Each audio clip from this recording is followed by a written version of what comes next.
Yo ninjas and Kaio! Is the Airflare machine useful? We're gonna find out in this video.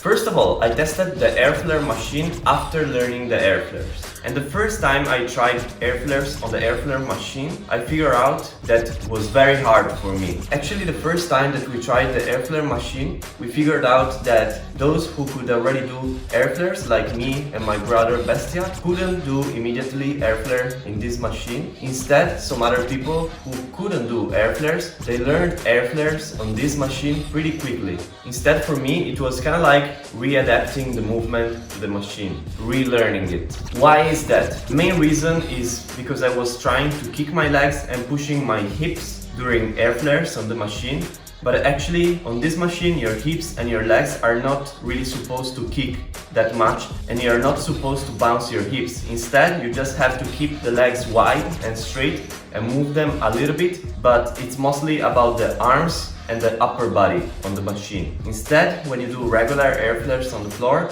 it's mostly about the hips and also about the arms and the legs and everything together.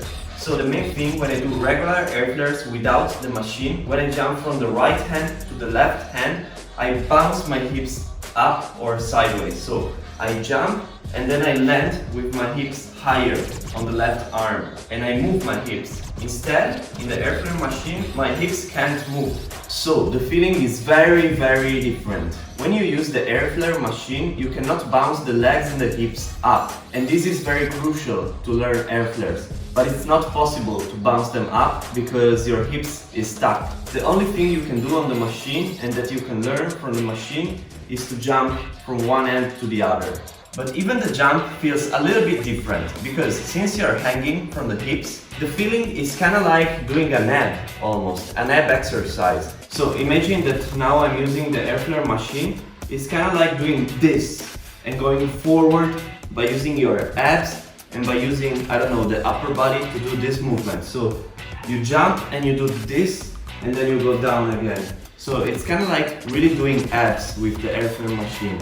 Instead, when I do Airflares on the floor, I don't have this feeling. I don't have the feeling that I have to do this with my abs and with my upper body.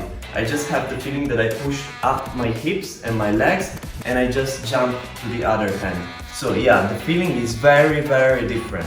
So the question is it useful? In my personal opinion, it could be useful only if you have no idea on how the Airflare works. So if you never tried Airflares before, you could try with the machine just to understand how the movement works, how the jump works a little bit. Then when you realize what is the Airflare, you don't need the machine anymore, but you just need to do the exercises like hand-ups, bike freezes, other power moves like flares, swipes, windmills. Instead, if you have solid basics and if you already have a good understanding of what is the Airflare, you don't need this machine, in my opinion. Maybe you can still use it just for fun. Actually, for me, it was very fun trying to do Airflares on this machine. In my opinion, it was not really like a training, but it was more like a game. It could be also very cool to use your creativity and try new variations, new combos, or try other moves with the machine. For example, in my opinion, the Airflare machine was more useful to learn the invert or other moves than the Airflare itself.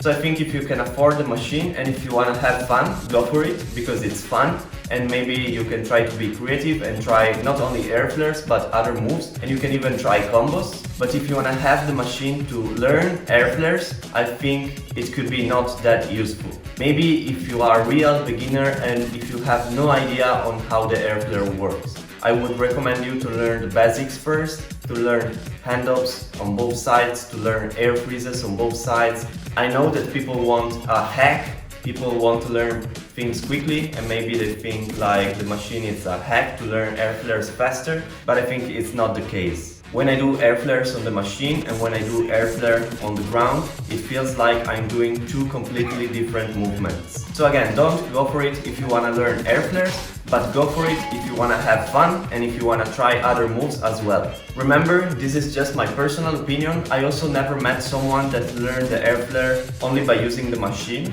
If there is someone that learned the Airflares by using this machine only, please let me know in the comments. I really would like to know and would be very cool, like as an experiment. to take someone who cannot do Airflares and make it learn the Airflare with the machine. I don't know if it's possible, as I said, probably not, but who knows, maybe I'm wrong. So again, this is just my personal opinion. I hope this video was useful for you. Next time, I'm also gonna talk about the flare machine. I think for the flare machine, my answer would be a little bit different. So stay tuned for the next video. Yo, ninjas! Sim.